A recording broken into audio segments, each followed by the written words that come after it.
Hello everyone, कैसे हैं आप लोग। नमस्कार, मेरा नाम है प्रमिता और मैं लेकर आ गई हूँ आप सभी के लिए एक नया वीडियो लेक्चर। आज हम इस वीडियो लेक्चर में बात करेंगे सच्चिदानंद हीरानंद वात्स्यायन जी की कविता यहाँ दीप अकेला और कितने नावों में कितनी बार। यहाँ जो दो कविता है, इन दोनों कविताओं को अभी हम इस वीडियो में व्याख्या के साथ समझेंगे। ठीक है। यूजीसी के सिलेबस में सच्चिदानंद जी के 5 कविता लगा हुआ है। कौन कौन सा? कलगी बाजरे की, हरी घास पर क्षण भर, यहाँ दीप अकेला, कितने नावों में कितनी बार और असाध्य वीणा। यहाँ जो 5 कविता है यहाँ हम पढ़ेंगे। हमने 3 कविता पढ़ लिया है। ठीक है। ये 2 कविता लास्ट बचे थे, इन दोनों को भी आज हम इस वीडियो में कर रहे हैं। तो अगर 5 कविता आपको पढ़ना है तो प्ले लिस्ट से जाकर आप पढ़ सकते हैं। ठीक है। तो यहाँ जो कविता है यहाँ दीप अकेला, यहाँ किसमें संग्रहित है? यहाँ दीप अकेला कविता 1953 की है। बावरा अहेरी काव्य संग्रह में संग्रहित किया गया 1954 में। ठीक है। यहाँ दीप अकेला कविता 1953 में लिखा गया है, रचना किया गया है, लेकिन काव्य संग्रह में संग्रहित किया गया 1954 में। कौन सा काव्य संग्रह? बावरा अहेरी काव्य संग्रह में। काव्य संग्रह भी पेपर में पूछा जाता है, इसे याद रखना है कि बावरा अहेरी में संग्रहित किया गया है यहाँ दीप अकेला कविता को। इसके बाद है कितने नावों में कितनी बार। कितने नावों में कितनी बार कविता 1966 की है, 1966। कितने नावों में कितनी बार कविता 1966 की है। कितनी नावों में कितनी बार काव्य संग्रह में 1967 में संग्रहित किया गया, 1967। ठीक है। तो यहाँ 2 कविता है, दोनों का काव्य संग्रह दिया है, प्रकाशन वर्ष दिया है और किस काव्य संग्रह में कब संग्रहित किया गया है यहाँ भी दिया है। तो आपको यह सारी बातें याद रखनी है। ठीक है। अब हम आगे बढ़ते हैं। यहाँ दीप अकेला। ठीक। अब यहाँ दीप अकेला जो कविता है इसके बारे में थोड़ी सी हम बातें करेंगे। यहाँ दीप अकेला कविता के विषय वस्तु को समझेंगे, किन विषयों के बारे में बात किया गया यहाँ समझेंगे, जानेंगे। इसके बाद ही हम कविता को पढ़ेंगे। तो इन तथ्यों को आप बड़े ध्यान से देखिए, समझिए, तो कविता एक चुटकी में समझ जाएंगे, एकदम एक पल में, एक लाइन में, जैसे पंक्ति पढ़ते ही समझ जाएंगे कि हाँ, हमें प्रत्येक लाइन समझ में आ रहा है, आपको ऐसा फील होगा। ठीक है। तो ध्यान से देखिए। यहाँ दीप अकेला, यह कविता जीवन के एकाकीपन और संघर्ष के विषय में है। कविता का जो नाम है यहाँ दीप अकेला, इससे ही थोड़ा प्रतीत हो रहा है कि एकाकीपन और संघर्ष का है। तो यह बात आगे कही गई है कि यह कविता जीवन के एकाकीपन और संघर्ष के विषय में है। इस कविता में कवि ने दीपक को प्रतीक बनाकर मानव जीवन की कठिनाइयों और उसमें अकेले खड़े रहने की स्थिति को दर्शाया है। क्या कहा गया है इसमें? कवि ने क्या कहा है? दीपक को प्रतीक बनाया है। ठीक। बनाकर मानव जीवन के, दीपक को प्रतीक बनाकर मानव जीवन की कठिनाइयों और उसमें अकेले खड़े रहने की स्थिति को दर्शाया है। सारांश देख लेते हैं कविता का। कविता यहाँ दीप अकेले में कवि ने दीपक को केंद्र में रख दिया कि जीवन में कई बार ऐसे क्षण आते हैं जब व्यक्ति को अकेले ही संघर्ष करना पड़ता है। यहाँ बात बिल्कुल सत्य है। जीवन में ऐसे कई मौके आते हैं, ऐसे कई अवसर आते हैं जब हमें अकेले रहकर ही उन चीजों से लड़ना होता है, संघर्ष करना होता है आगे बढ़ने के लिए। ठीक। हमारे साथ कोई नहीं होता, ना कोई दूसरा रास्ता होता है संघर्ष करने के अलावा। तो ऐसा पल कई बार जीवन में आता है। तो यहाँ व्यक्ति अकेले ही संघर्ष करना पड़ता है। जब व्यक्ति को अकेले ही संघर्ष करना पड़ता है, इस अकेलेपन में भी व्यक्ति को अपने कर्तव्यों का पालन करना पड़ता है। क्या होता है? अकेलेपन में भी व्यक्ति अपने कर्तव्यों से विमुख नहीं हो सकता है, अपने कर्तव्यों से मुंह नहीं मोड़ सकता। अकेले होते हुए भी, उन्हें संघर्ष करते हुए अपने कर्तव्यों का पालन करना पड़ता है। यह बात इस कविता में बताई गई है दीपक के माध्यम से। ठीक। और कठिनाइयों का सामना करना पड़ता है। दीपक जो अकेला जलता है अंधेरे में प्रकाश फैलाता है। क्या होता है? दीपक जो अकेला जलता है अंधेरे में प्रकाश फैलाता है दीपक, और अपने अंतिम क्षण तक जलता है। इस तरह से व्यक्ति को भी अपने जीवन में संघर्ष करते हुए आगे बढ़ना होता है। क्या है? इस तरह दीपक की तरह व्यक्ति को भी अकेले संघर्ष करते हुए आगे बढ़ना होता है। जिस प्रकार दीपक अंधेरे में एक छोटी सी लौ प्रकाश फैलाती, उसी प्रकार हमें भी अपने जीवन में क्या करना चाहिए, संघर्ष करते हुए आगे बढ़ना चाहिए, अपने कर्तव्यों का पालन करना चाहिए और हर तरफ खुशियां बिखेरनी चाहिए। अगली देखते हैं मुख्य तथ्य। अब यहाँ दीप अकेला कविता का जो मुख्य तथ्य है, इसमें कौन कौन से तथ्य आए हैं इनको हम समझेंगे। प्रतीकात्मकता है इसमें, पहले ही हम बात कर चुके हैं कि दीपक को मनुष्य के अर्थ में प्रतीक के रूप में प्रयोग किया गया है। दीपक जो जीवन के संघर्ष और अकेलेपन का प्रतीक बनाया गया है। दीपक को क्या बनाया गया है, जीवन का संघर्ष, जीवन में जो संघर्ष होता है और अकेलेपन, दीपक अकेला जलता है तो दीपक अकेलेपन का प्रतीक बनाया गया है दीपक को। दूसरा आया है अकेलापन, जीवन में कई बार व्यक्ति को अकेले ही कठिनाइयों का सामना करना पड़ता है। कर्तव्य निष्ठा, तीसरा आया है कर्तव्य निष्ठा, अर्थात अपने कर्तव्य में लगे रहना, कैसा भी समय हो, कैसी भी स्थिति हो, परिस्थिति हो, लेकिन अपने कर्तव्य में एक निष्ठ होकर लगे रहना, उसी को कहा जाता है कर्तव्य निष्ठा। अकेलेपन के बावजूद अपने कर्तव्यों का पालन करना महत्वपूर्ण है। क्या बताया जा रहा है कि अकेलेपन के बावजूद अपने कर्तव्यों का पालन करना महत्वपूर्ण है। संघर्ष, जीवन में आने वाली चुनौतियों का सामना करने के लिए संघर्षरत रहना आवश्यक है। अगर संघर्ष नहीं करेगा जो व्यक्ति, वह जीवन में आगे नहीं बढ़ पाएगा। यह बात बिल्कुल सत्य है। जो व्यक्ति आलस करेगा, एक ही जगह बैठा रहेगा, लेटा रहेगा, कुछ नहीं करेगा, वो जीवन में कुछ नहीं कर पाएगा। लेकिन जो व्यक्ति संघर्ष करेगा हर दम, हर पल, हर परिस्थिति में, वह जीवन में चुनौतियों से लड़ के संघर्ष करके आगे बढ़ जाता है। तो जीवन में आने वाली चुनौतियों का सामना करने के लिए संघर्षरत रहना आवश्यक है। आगे बताया गया है कि प्रकाश का महत्व, क्या बताया गया है, प्रकाश का महत्व। दीपक के माध्यम से यह संदेश दिया गया है, दीपक के माध्यम से यह संदेश दिया गया है कि कठिनाइयों के बावजूद हमें दूसरों के जीवन में प्रकाश फैलाने की कोशिश करनी चाहिए। क्या बताया जा रहा है कि कठिनाइयों के बावजूद हमें दूसरों के जीवन में प्रकाश फैलाने का प्रयत्न करना चाहिए या कोशिश करनी चाहिए। यह दीपक अकेला कविता मानव के संघर्ष, कर्तव्य, अकेलेपन को बहुत ही सरल और प्रभावशाली तरीके से प्रस्तुत करती है। ठीक है, अब हम कविता के बारे में मोटा मोटा समझ गए कि किस विषय में कविता है, कविता हमें क्या बताना चाह रही है, लेखक कविता में किन तथ्यों को प्रमुखता दे रहे हैं। ठीक, तो अब हम बढ़ते हैं कविता की तरफ। अब हम कविता को बहुत अच्छे से पढ़ेंगे, समझेंगे। तो चलिए कविता देखते हैं। यह दीप अकेला स्नेह भरा है, गर्भ भरा मदमाता, इसको भी पंक्ति को दे दो। तो यह दीप अकेला है, स्नेह से, प्रेम से भरा है, लेकिन फिर भी गर्भ में मदमात है, उन्माद है, गर्भ से भरा हुआ है, इसे भी पंक्ति को दे दो। अर्थात दीपक की जो एक पंक्ति होती है उसमें इसे भी रख दो, क्योंकि यह अकेला है। यह जन है गाता गीत जिन्हें फिर और कौन गाएगा, यह जन है गाता गीत जिन्हें फिर और कौन गाएगा। पनडुब्बा ये मोती सच्चे फिर कौन कृति लाएगा। पनडुब्बी ये मोती, पनडुब्बी में क्या होता है, समुद्र में गोताखोर जो गोता लगा के मोतियों को लाता है, अगर वो नहीं लाएंगे तो और कौन लाएगा। यह समीधा ऐसी आग हठीली बिरला सुलगाएगी, यह अद्वितीय, यह मेरा, यह मैं स्वयं विसर्जित।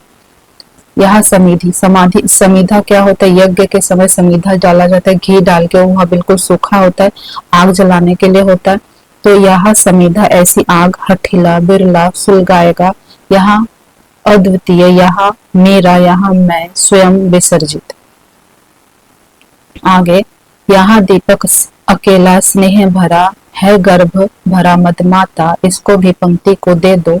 यह मधु है स्वयं काल की मौना का युग संचय, यह मधु है स्वयं काल की मौना का युग संचय। यह गोरस यानी गाय का दूध, मधु यानी हनी बोलते हैं जिसे आप इंग्लिश में, शहद, गोरस गाय का दूध, जीवन कामधेनु का अमृत पूत राय।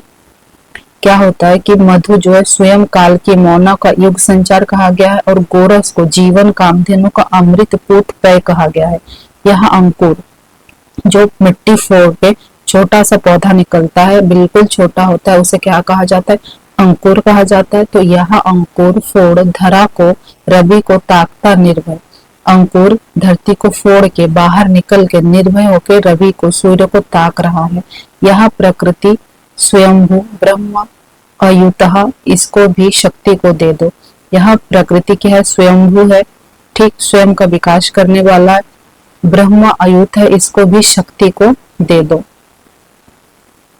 आगे, यहाँ दीप अकेला स्नेह भरा गर्भ भरा मद माता, इसको भी पंक्ति को दे दो। यह वह विश्वास नहीं जो अपनी लघुता में भी कापा, वह पीड़ा जिसकी गहराई को स्वयं उसी ने नापा। कुत्सा अपमान अवज्ञा के धुधुआते कड़वेतम में यह सदा द्रवित चीर जागरूक अनुरक्त नेत्र अम्बुल बाहु, यह चीर अखंड अपनापन जिज्ञासु प्रबुद्ध सदा श्रद्धामय, इसको भी भक्ति को दे दो। क्या है, जब दीपक छोटा है और वो छोटी सी लौ जलती है, लेकिन उसके विश्वास में कोई लघुता नहीं है, लघुता यानी कमजोरी नहीं है, उसके विश्वास में वो गर्भ से भरकर जल रहा है। वह पीड़ा जिसकी गहराई को स्वयं उसी ने नापा, ठीक, कुत्सा अपमान अविज्ञा के धुधुआते कड़वे तम में यह सदा द्रवित चीर जागरूक अनुरक्त नेत्र अम्बल बाहु, यह चीर अखंड अपमान जिज्ञासु प्रदुर्भ सदा श्रद्धामय, इसको भक्ति को दे दो। अपमान अविज्ञा जो सहता है, कुत्सा सहता है, चीर जागरूक होकर वो क्या करता है? एकाग्रचित होकर इन अपमानों को नजरअंदाज करके जो श्रद्धा में भक्ति में या एक लग्न होकर किसी लक्ष्य में लगा रहता है, उसे भी भक्ति को दे दो। जिज्ञासु प्रबुद्ध सदा श्रद्धामय, इसको भी भक्ति को दे दो। यह दीप अकेला स्नेह भरा गर्भ भरा मद माता, इसको भी पंक्ति को दे दो। तो यहाँ पे कविता हमारा समाप्त हो गया है, यहाँ दीप अकेला। अब हम आगे पढ़ेंगे कितनी नावों में कितनी बार। क्या पढ़ेंगे? कितनी नावों में कितनी बार कविता। तो यह कविता भी बिल्कुल छोटी सी है, तो पहले हम कविता का भावार्थ समझ लेते हैं, ठीक है। तो कविता की रचना सच्चिदानंद हीरानंद अज्ञे जी ने किया है। यह कविता अज्ञे की मुख्य कविताओं में से एक है और इसके संग्रह अरे यायावर रहेगा याद में शामिल है। कविता का भावार्थ, कितनी नावों में कितनी बार में कवि जीवन की अनिश्चितता, अस्थिरता और निरंतर परिवर्तनशीलता को दर्शाते। इन बातों को अगर आप याद रख ले कि कविता का भावार्थ, तो फिर कविता समझने में आपको बिल्कुल भी परेशानी नहीं होगी। तो इस कविता का भावार्थ क्या है कि जीवन की अनिश्चितता, जीवन में अनिश्चितता होती है, बिल्कुल होती है, अस्थायीता होती है, बिल्कुल होती है, निरंतर परिवर्तनशीलता को दर्शाता है। यहाँ कितनी नावों में कितनी बार, ठीक। क्या दर्शाता है यह कविता? जीवन की अनिश्चितता, अस्थिरता, निरंतर परिवर्तनशीलता को दर्शाता है। नाव यहाँ जीवन यात्रा का प्रतीक है। नाव क्या है? यह जीवन यात्रा का प्रतीक है। कवि विभिन्न अनुभव और परिस्थितियों से गुजरने का वर्णन करते हैं। कवि क्या वर्णन करते हैं? विभिन्न परिस्थितियों और अनुभवों से गुजरने का वर्णन करते हुए बताते हैं कि उन्होंने जीवन की यात्रा में कितनी बार अलग अलग नावों में सवार होकर नया नया अनुभव प्राप्त किया। नाव किसका प्रतीक है? जीवन यात्रा का प्रतीक है। नाव किसका प्रतीक है? जीवन यात्रा का प्रतीक है। यहाँ पर कितनी नावों में कितनी बार कविता जीवन की अनिश्चितता, अस्थिरता और निरंतर परिवर्तनशीलता को दर्शा रही है। कविता का मुख्य भाव यह है कि जीवन में हर समय नई परिस्थितियों का सामना करना पड़ता है और प्रत्येक अनुभव से कुछ नया सीखने को मिलता है। कवि यहाँ भी कहना चाहता है कि इन परिस्थितियों, इन अस्थायी स्थितियों में स्थायित्व की कोई गारंटी नहीं है, फिर भी जीवन की यात्रा को पूरी ईमानदारी साहस के साथ स्वीकार करना चाहिए। जीवन में क्या होता है? कोई एकरूपता नहीं होता है, कोई समरूपता नहीं होता है, समानता नहीं होता है। जीवन पल प्रतिपल बदलता है। कभी बिल्कुल खुशी का माहौल होता है, उत्सव होता है, आनंद होता है, उसके ही कुछ क्षण बाद कभी कभी दुख दुख का माहौल होता है, कोई बड़ी घटना हो जाती है, त्रास हो जाता है, तो बताया गया है कि जीवन में क्या है, हर समय नई परिस्थितियों का सामना करना पड़ता है और प्रत्येक अनुभव से कुछ नया सीखने को मिलता है। कवि यहाँ भी कहना चाहता है कि इन अस्थायी स्थितियों में स्थायित्व की कोई गारंटी नहीं है, फिर भी जीवन की यात्रा को पूरी ईमानदारी और साहस के साथ स्वीकार करना चाहिए। आगे महत्वपूर्ण तथ्य है कितनी नावों में कितनी बार कविता के बारे में। कवि परिचय, सबसे पहले कवि परिचय देख लेते हैं। अज्ञेय जी, जिनका वास्तविक नाम सच्चिदानंद हीरानंद वात्सल्य अज्ञेय है, वे प्रख्यात कवि, कथाकार, आलोचक थे। वे हिंदी साहित्य के प्रयोगवादी और नई कविता आंदोलन के मुख्य स्तंभों में से है। किसमें गिने जाते हैं? प्रयोगवादी और नई कविता आंदोलन के प्रमुख स्तंभों में से हैं। कविता का सारांश देखते हैं। यहाँ कविता अज्ञेय के कविता संग्रह अरे यायावर रहेगा याद में संकलित है। यह संग्रह उनके जीवन की विभिन्न अनुभवों और संवेदनाओं का प्रतिबिंब है। मुख्य थीम देखते हैं। इस कविता का मुख्य थीम जीवन की अस्थिरता और परिवर्तनशीलता। जीवन की अस्थिरता और परिवर्तनशीलता है। कवि ने अपने जीवन के विभिन्न पड़ावों का उल्लेख करते हुए जीवन की अनिश्चितता को प्रस्तुत किया है। ठीक, आगे है प्रतीकात्मकता। क्या है? प्रतीकात्मकता।